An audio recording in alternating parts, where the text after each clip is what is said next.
Olá, boa tarde. O nosso grupo vai apresentar sobre o cultivo da mandioca e é composto por Vanessa, William, Welbert, Rafael e Letícia. Meu nome é William e eu vou falar sobre a origem científica da mandioca e um pouco da história.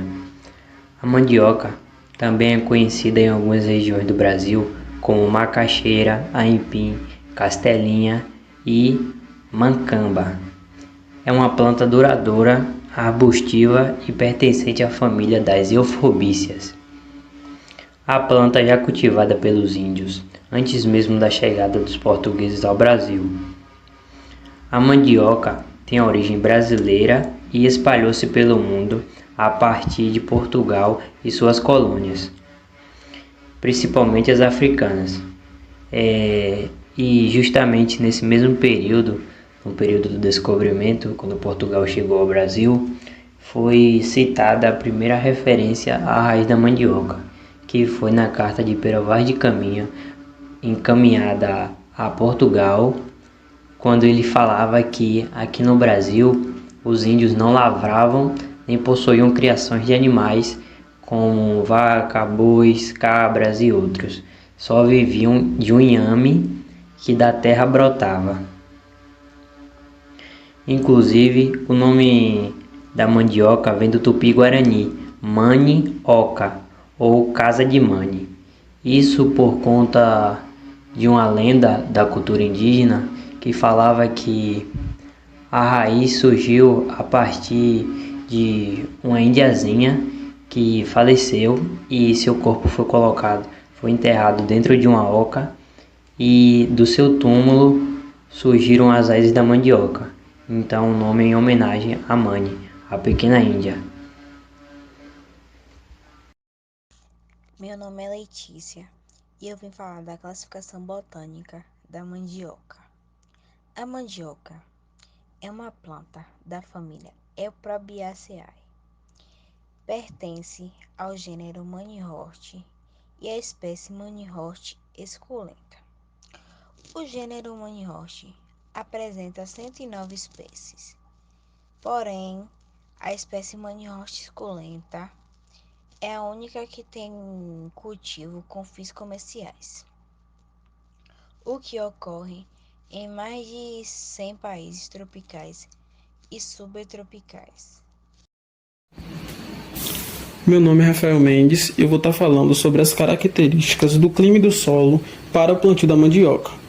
Falando sobre o clima, a mandioca é uma cultura que ela vai se desenvolver em todos os climas tropicais e subtropicais. É cultivada em temperaturas entre 30 graus de latitude norte e sul. Por isso que é recomendada esse plantio em época de verão, por possuir clima quente e úmido.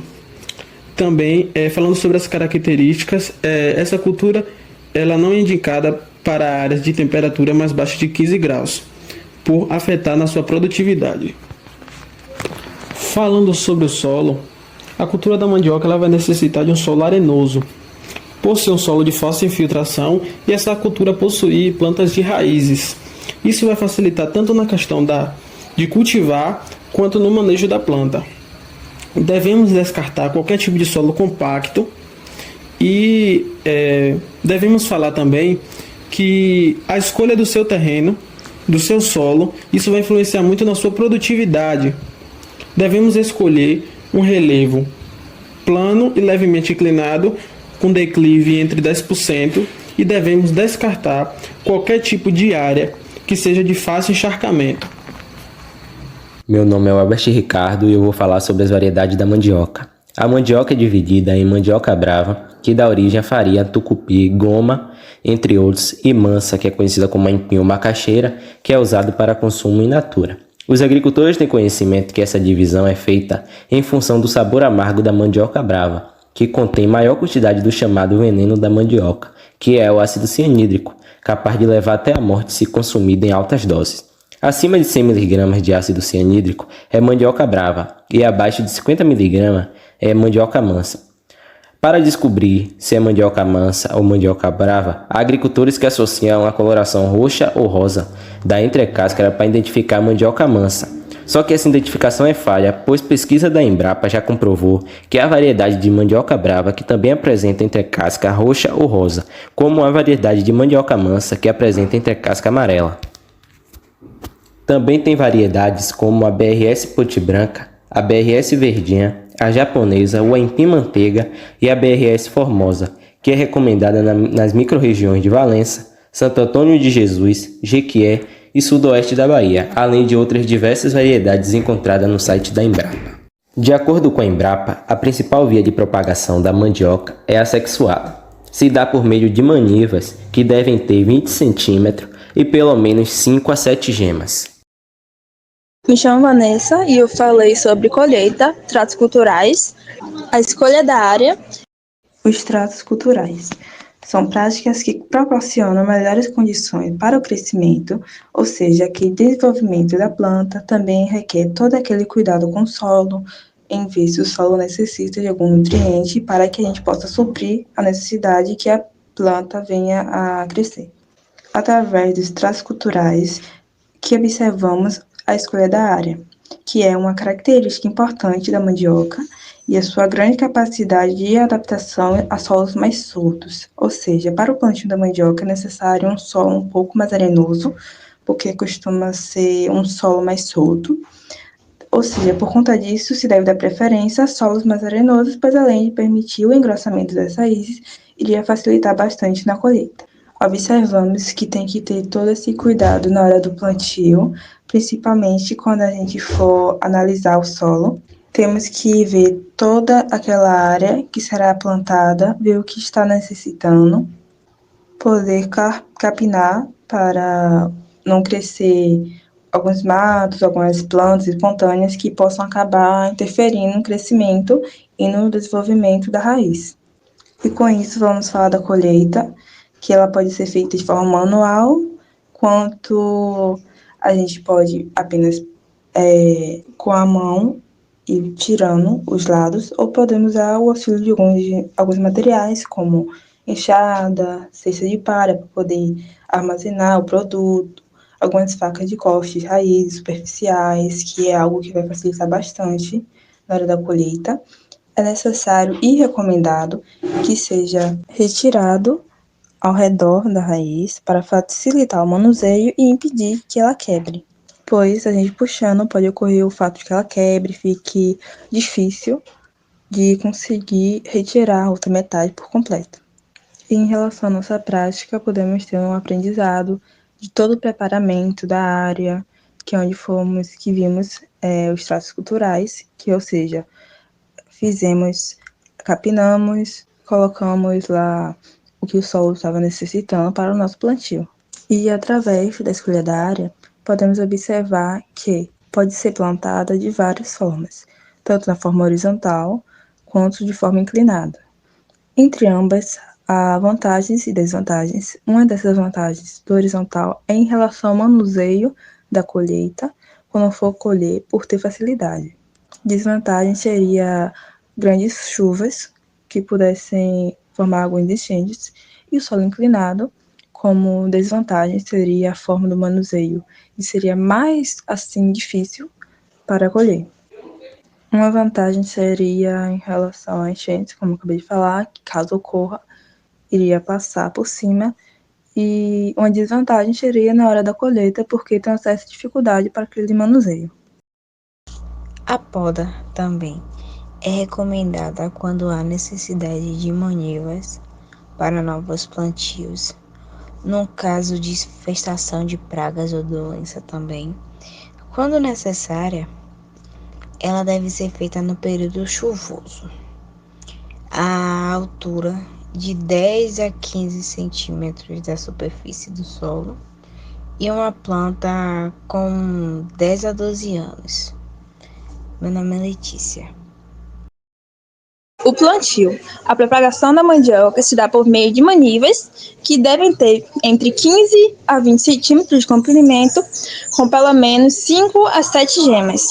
E elas devem ser plantadas, não todas até embaixo, até cobrir a gema ter que ficar para a parte de cima, ou seja, o diâmetro é em torno de 2,5 centímetros. Devem ser obtidas das partes mediana de maníveis, ramas que são provenientes de plantas. Em relação à nossa prática, podemos observar que teve o espaçamento de 50 centímetros após o preparo do solo.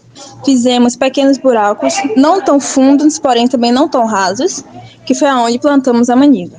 Me chamo Vanessa e para conseguir plantar se deve ter todo esse conhecimento. Época do plantio. Devido à extensão do Brasil, as condições ideais para o plantio de mandioca não coincidem nos mesmos meses em todas as regiões. Nas condições do Cerrado, a época ideal do plantio de mandioca é nos primeiros meses chuvosos, ou seja, de outubro a janeiro. Quanto mais cedo o plantio, melhor a reação da cultura. Quanto à ocorrência de pragas, como mosca do broto, ácaros, mosca branca, formiga, além de melhores condições para o controle de ervas daninhas. Na Bahia, na parte de barreiras e semiárido, é apropriada a época de outubro a dezembro.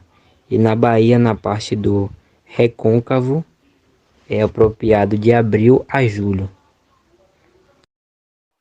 Olá, meu nome é Felipe Eduardo, né? Eu vim aqui falar sobre doenças e pragas que atacam o pé da mandioca.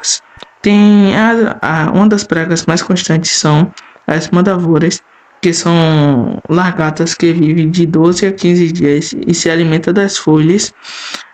O controle adequado para ela é sempre arar o terreno após a colheita para eliminar a pulpa do inseto.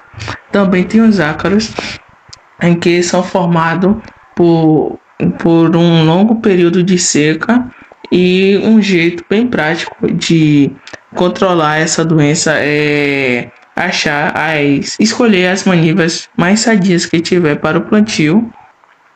Também temos as moscas brancas, que pode ser observado sacudindo o broto da plantação, e um jeito fácil para o controle delas são uma adubação adequada do solo, mesmo não plantando, tendo uma adubação adequada para o solo. Também temos os cupins e as formigas. Os cupins, eles atacam a maniva, dando perda total das manivas, tendo perda total e acabando com seu plantio.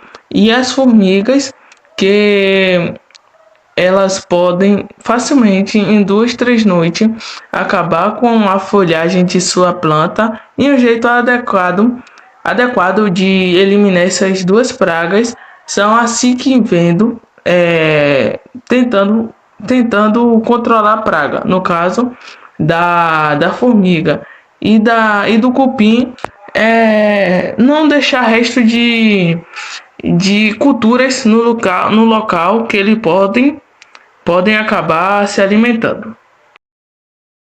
Também temos as doenças que são mais constantes ali na área da mandioca, que uma delas são as bacterioses, que são devido a uma temperatura diária que favorece o surgimento da doença.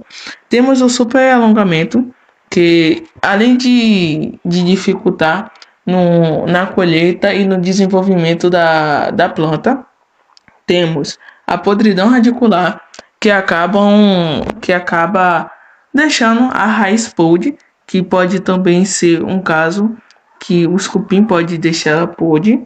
Temos a podridão molar e seca. A molar é quando há grande resíduo de umidades no local, e a seca também a gente pode dizer que a temperatura dela não favorece, entendeu? A seca quando é em lugar muito seco, e a molar em lugares muito encharcados. São essas doenças que tem. O beneficiamento da mandioca se dá em pequenas agroindústrias, casas de farinha ou na própria casa dos produtores, garantindo emprego e renda dos mesmos. Já na questão de comercialização, a mandioca tem tido boa aceitação no mercado. É comercializado tanto em feiras livres, como em supermercados, sacolões e frutarias.